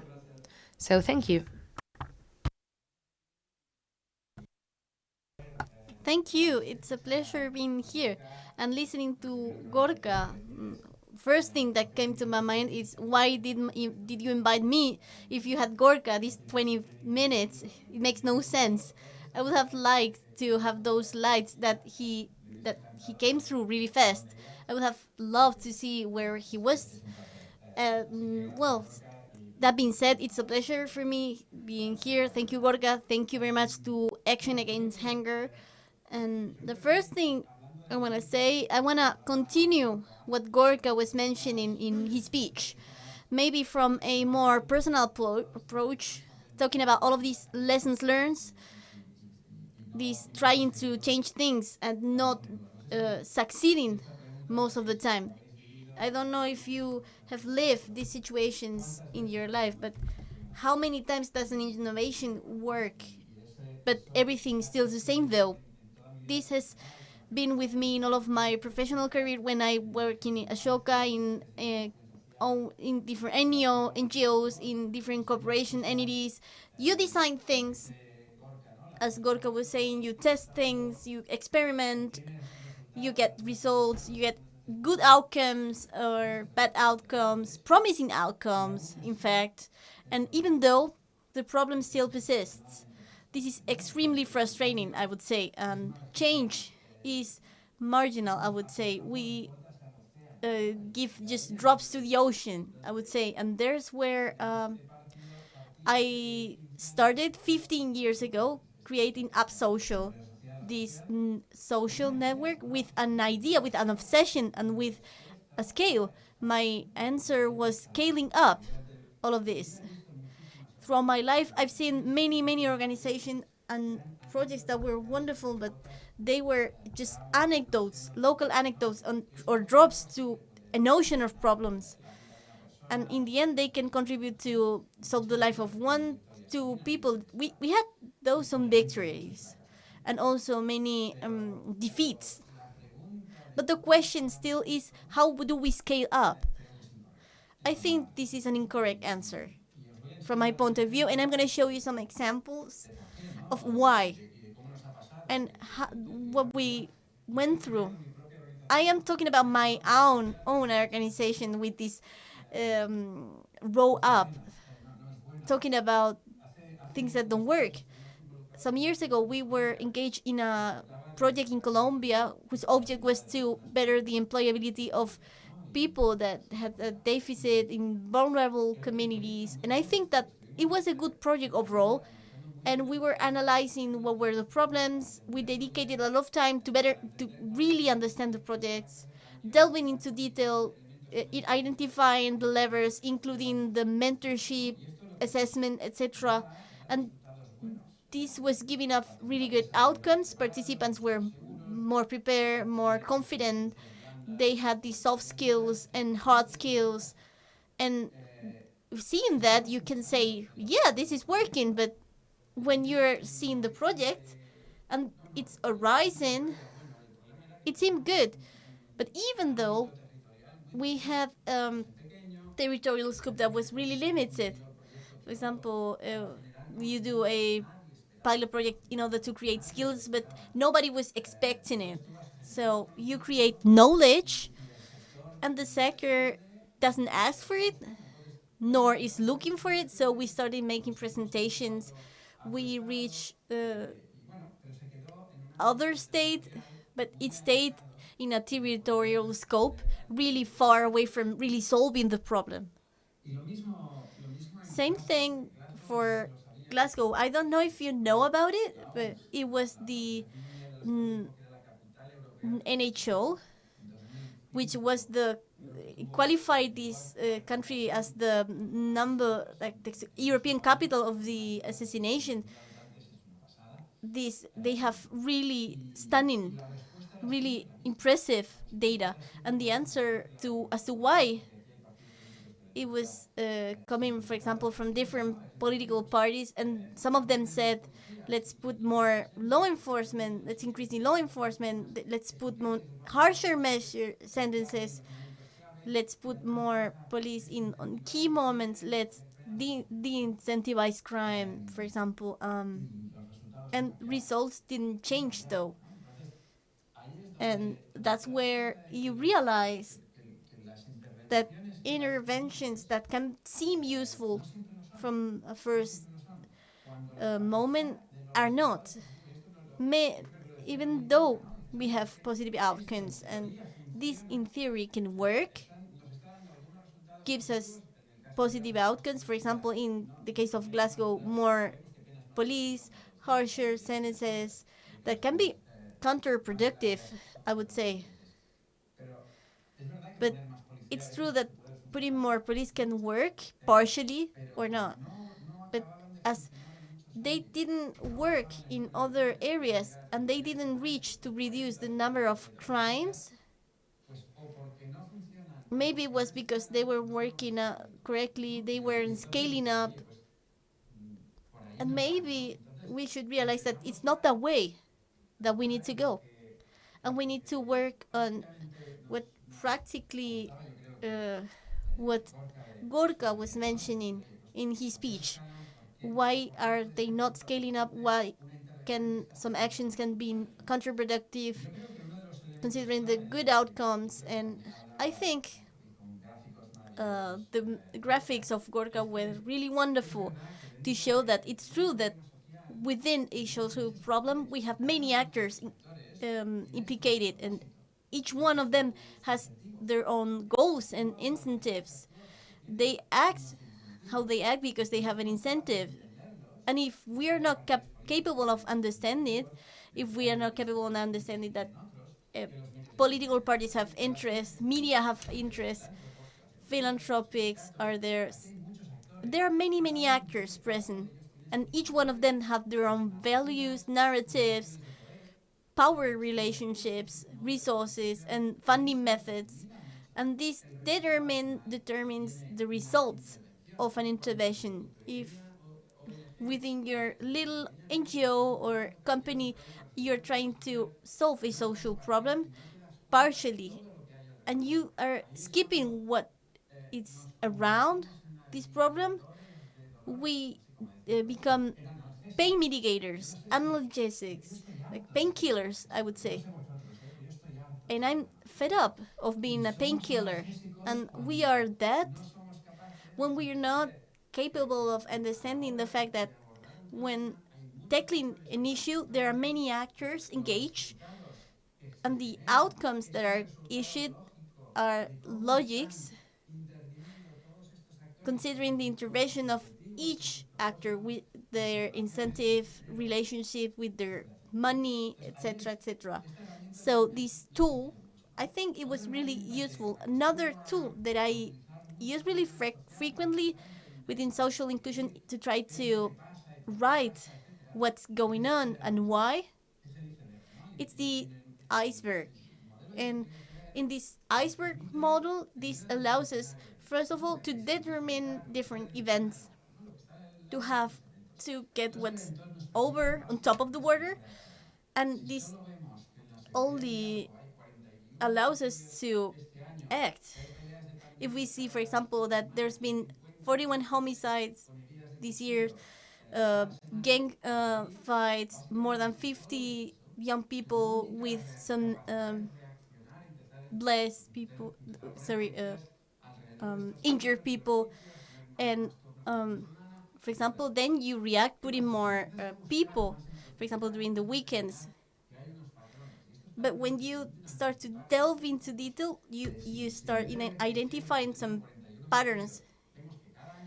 And if we see that each year we have more than 35 homicides, and most part of them are committed to men of 16 to 25 years, that there are alcohol and drugs involved, then you start getting to the nitty gritty, and then you start reaching for information to uh, to see why this is happening like this, or what are the patterns that provocate this situation.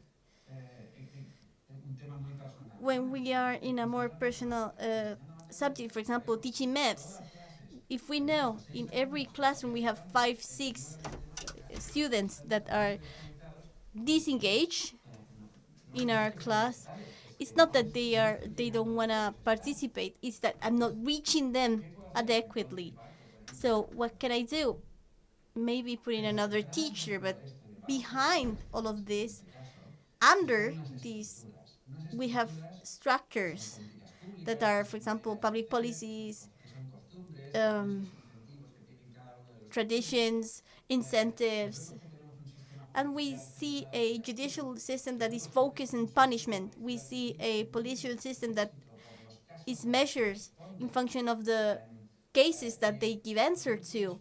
You have also these gangs that give a sense of belongings to these young people that belong to them. So if we only see the patterns, as I said, we don't see what's behind that, behind those knives, behind these dynamics that uh, are going on during the weekends.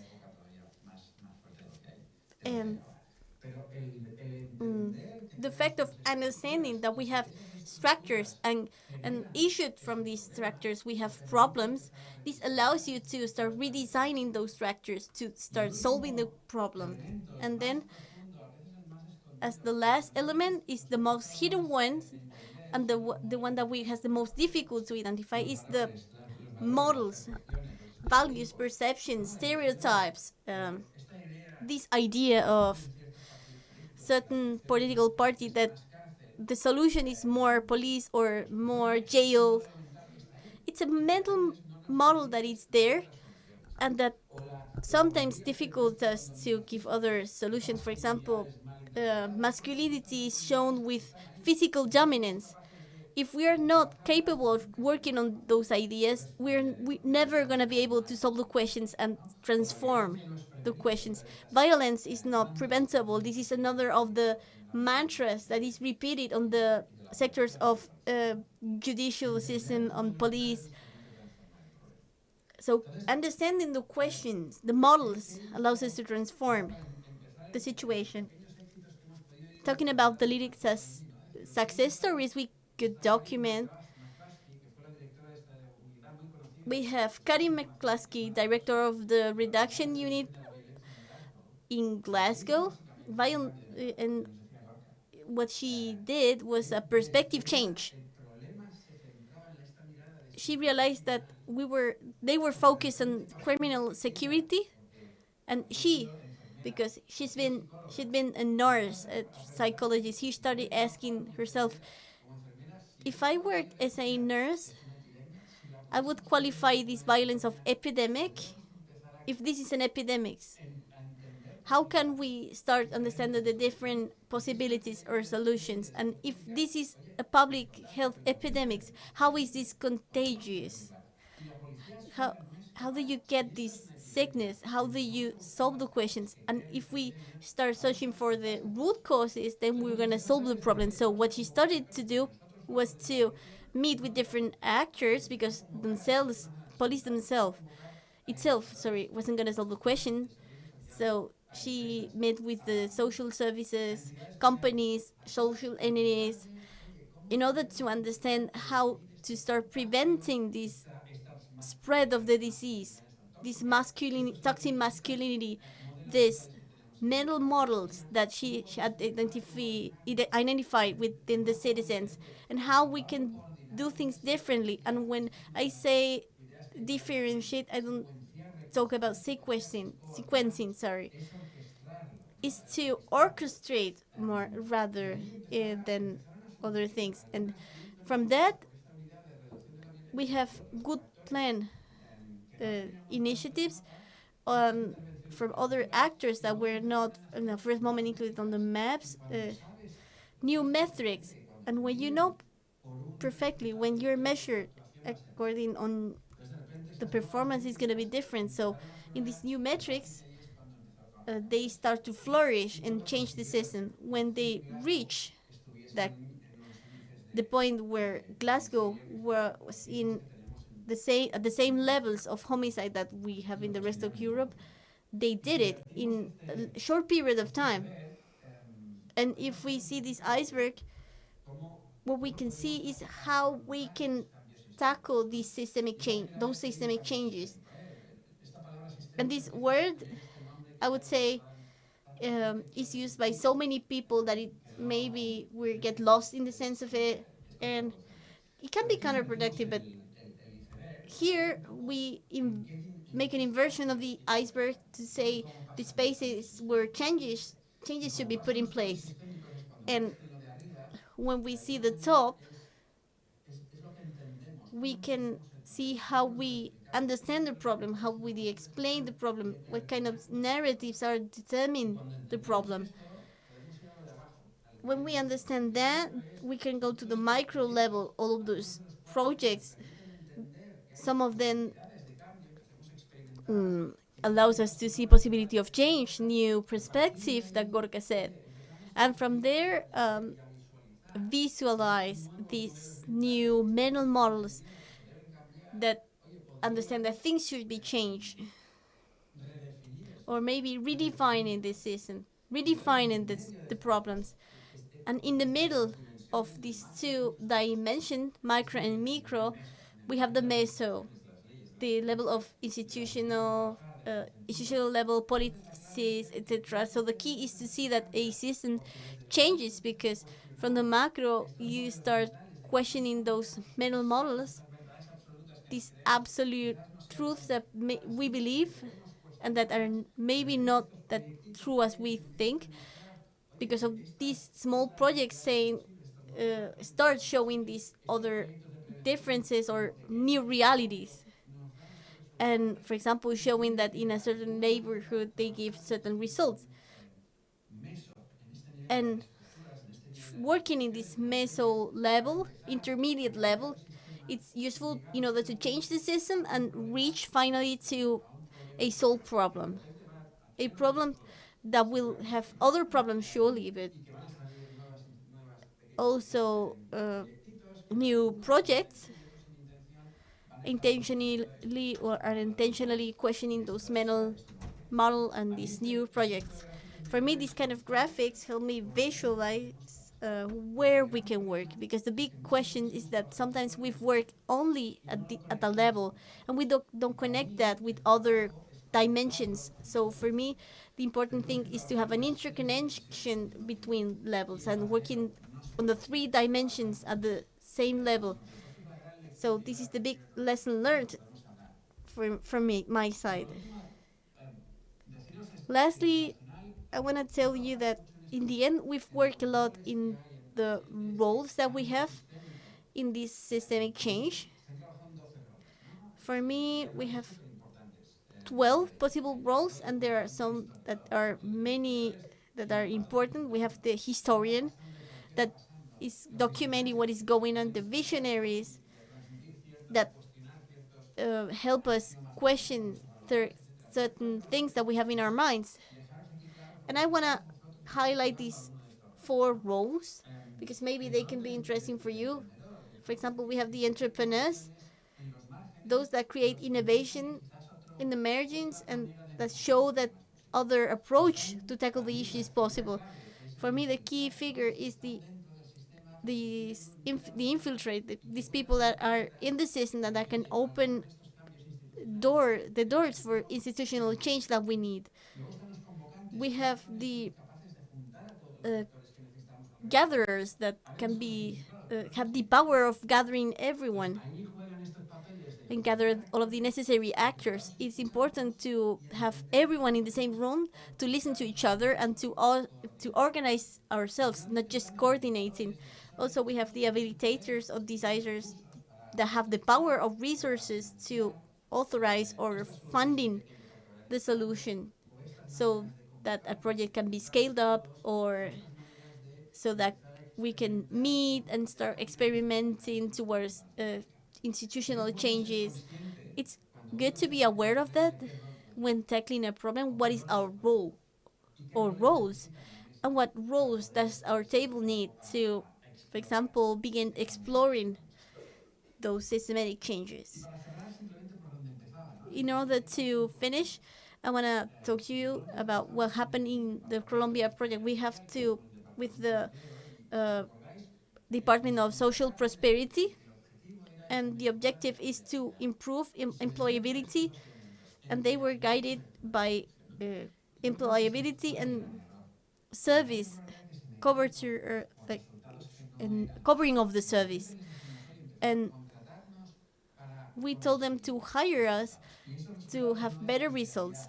It was not employability or soft skills, hard skills. It was not just that. This is just one step to get to it. What they needed, it was emancipation of these people that were really far from the labor market. We were looking for ways to the system to have an approach for guaranteeing quality in employment. This changes your approach, and the good thing about it is that radical change was partially due to this change of approach, not just doing this employability project. We told them pay us for these people to retain and or stay at the same job, for example, for a period of 6 months. And we needed to start gathering all of the actors and organize them to make the coordination of different, for example, mental health activities, and coordinate the mentoring. It was not sequencing, but coordination and organization. And from there, put them in the approach that they needed to have, which was focusing on employment retention, not in covering.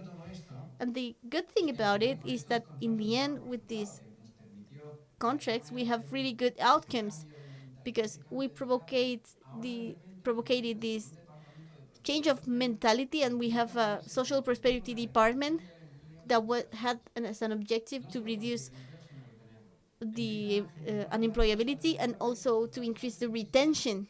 They had this data before, but they weren't getting into detail, and now they investigate, they publish, so other actors can also start working on the same question.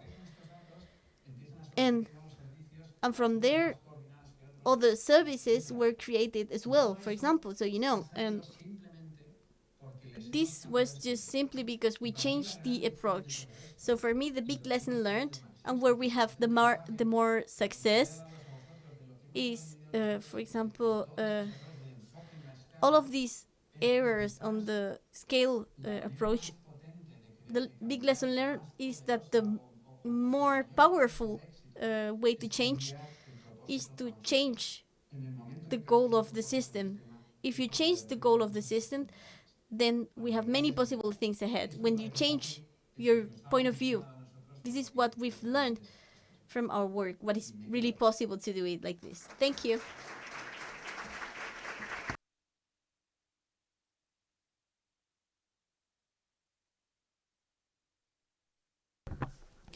Thank you, Miguel.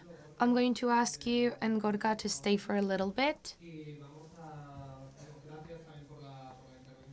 Thank you for the intervention. I think there are many points, like you said, about the different levels that is linking with the different approach in portfolios, that we don't want to just use some kind of painkiller. I think we all felt that we resonated with that. Thank you also for your more conceptual vision, Gorka, with the practical case that you have showed us. We're going to move on to the questions. Please go ahead. This is for Gorka.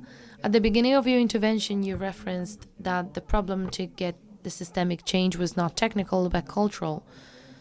So they ask what's the role that social movements can play in this process. So, in line with what Miguel was saying, changing the question means changing the way we are looking at it. But in the process of tackling complex challenges, that question, so for example, at the beginning, you think you have a question, and as you delve deeper in that collaboration process, you realize that the question maybe wasn't exactly like that, or that it had other nuances. In English, that's called the intent for the process, which is the deeper intention of why they're doing things. So I think the third sector there can help a lot in that change of regard, but it's true that it has a lot of difficulties. The administration has its difficulties, and the third sector, in my opinion, has higher difficulties. Because the lack of resources in the funding system that is built, it thinks about the opposite incentives all the time. You have to create a structure to generate projects. In the moment where you want to move on from a project to a portfolio, you don't have incentives to do it. An administration can actually make a change because that already has a portfolio. And in the part of cultural change, we have seen the different parts of the sector.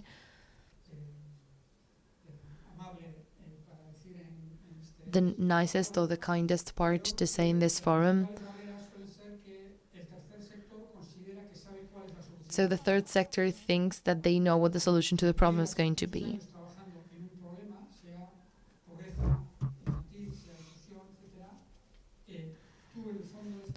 For example, if that's child poverty or whatever, at the depth, at the deepest part of that iceberg that Miguel was talking about, saying maybe this is really complex, or maybe in the narrative idea, the most profound conviction that is that you know, and if you think what you think should be done was done, the problem would be solved.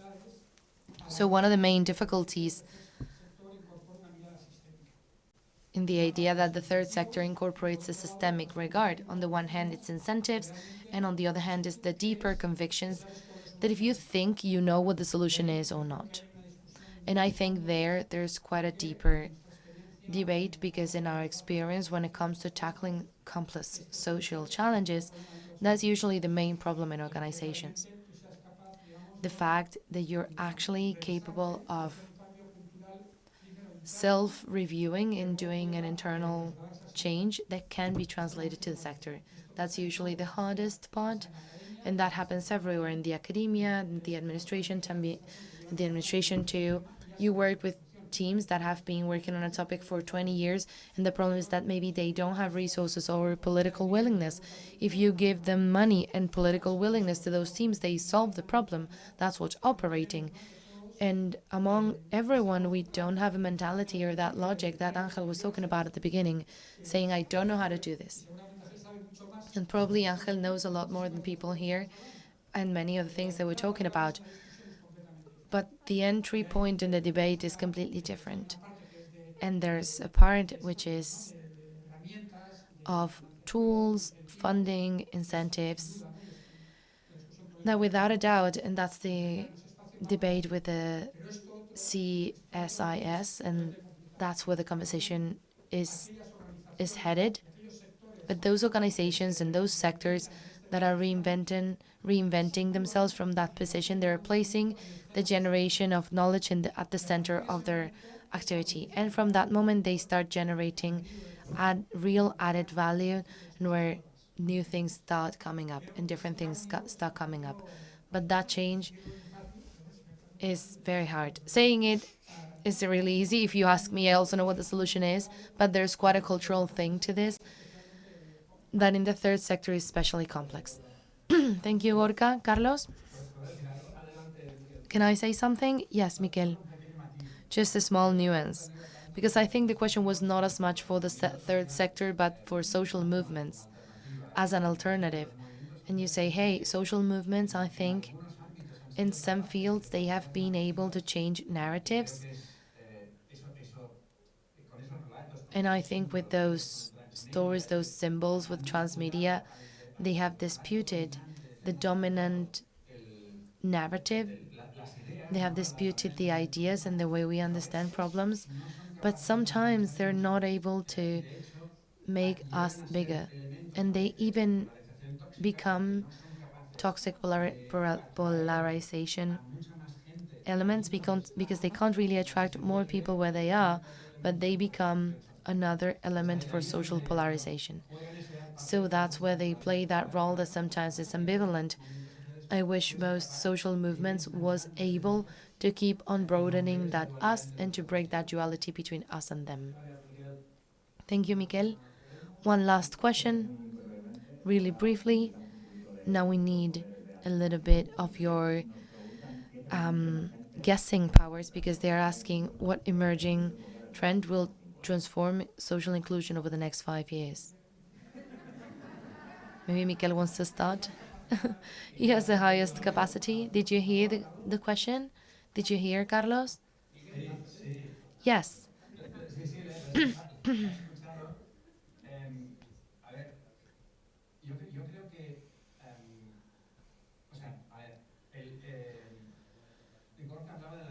Gorka was talking about technology and how digital technology can be a catalyst for many things. But I think maybe the biggest trend that I see can be the biggest breaking point of everything, and technology can help a lot to that, is building from community. It's that feeling of agency that little by little we have started to lose in this society that is so very much supported by a welfare state that is really strong. And I don't know how in the south of Europe that has made us forget about a lot of responsibilities that happen with a lot of our neighbors and families and our groups in our cities, in our countries. So I think that if you start thinking about care, if you start thinking about active aging and the main problems for the inclusion of childhood at risk, etc., all those problems, for me, the biggest trend is how we're going to be able to give it a biggest transformation capability to the smallest units of help that we can all give if we coordinate them and orchestrate them better. And that's how digital technology can really help. But for me, the trend is the community. I agree with Miguel. Just with the topic of perspective, it's really interesting that there's a lot of analysis about the strongest perspective analysis to see how many of them get the results right. And in 90 something percent of the cases, they don't get things right. When you create a prospective team, you have 90 something percent possibilities that what comes up is not going to really happen. So they give you information about what's not going to happen. It's really good because it also debunks a lot of the myths on expert knowledge. We have put together all the experts in the world, and nothing of what they said was going to happen will happen, just the opposite. But on the other hand, it's necessary because thinking about other possibilities and futures opens up opportunities and possibilities. So on the one hand, I think we have to debunk those myths, but on the other hand, it's tools. And what we know is that in this kind of processes that they try to incorporate, I talk a lot about processes of tackling complex social challenges, how we can tackle them in a collaboration, and how we can look at different trends. That is a process in which those signs have come up, what they can indicate in which direction we can be headed. And just as important as signs is the collective interpretation that we make of signs.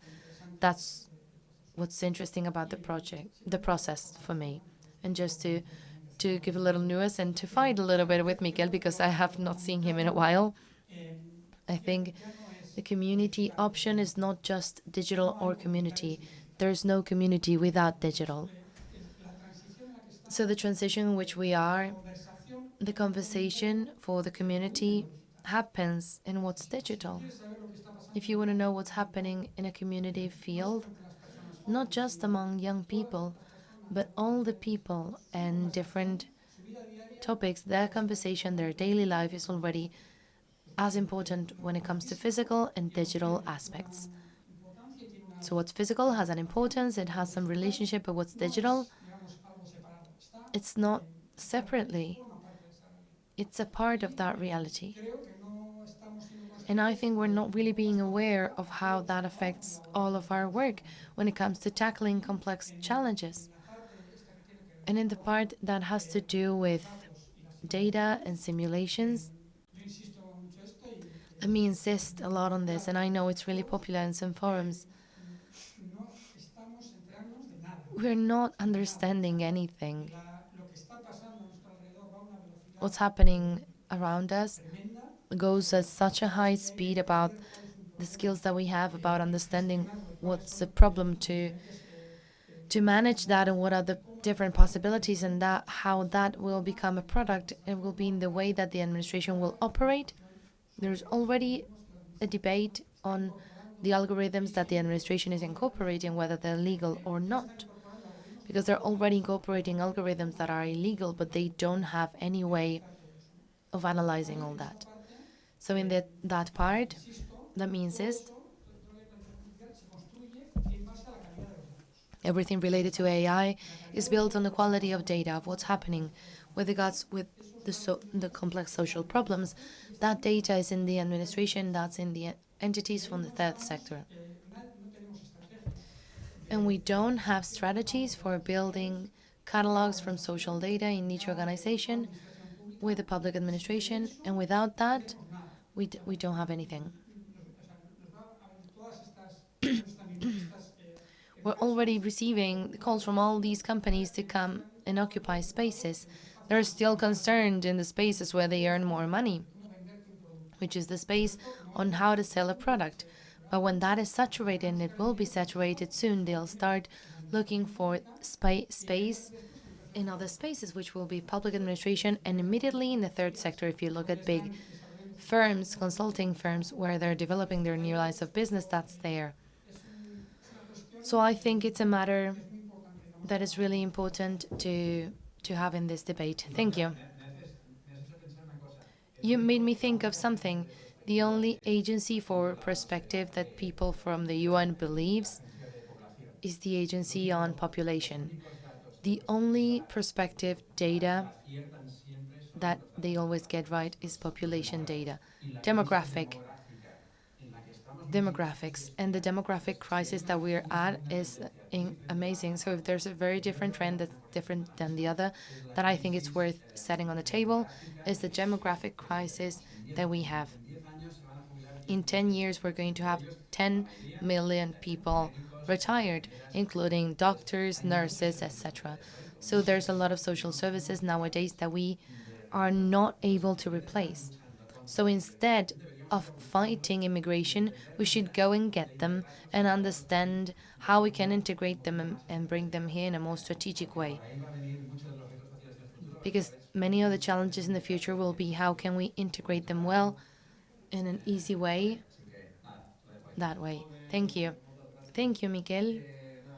Okay, so thank you, both of you. I have noted down the topic of experimentation data in real time because for us as an organization who is working on early alert systems on specific topics like food insecurity, etc., is one of the main problems that we're facing. Not just the access to quality data, but also in real time. And it's something that probably later on we'll be able to keep on debating and talking about to share experiences in other places that have already moved forward. But it is essential to have a view on who does what and to have a more global vision that's a lot broader than the ecosystem that you were talking about.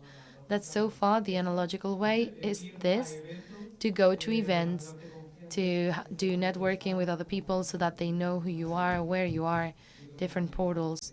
So I think that's also something that will be a revolution. Just one more thing, we're going to again show the QR for the carbon footprint survey. It's a really short survey, so if you could show it, please, we would appreciate for you to fill in that survey and to do that calculation. I think that this has been quite intense so far. As for the content of the forum, thank you to all the people that have been participating all over this third part. I think we need a break to start digesting all of this. All the presentations will be shared in the website from the European Network. I think we come back at 10 past 12. Let's have a coffee break and we have it out on the right. Thank you.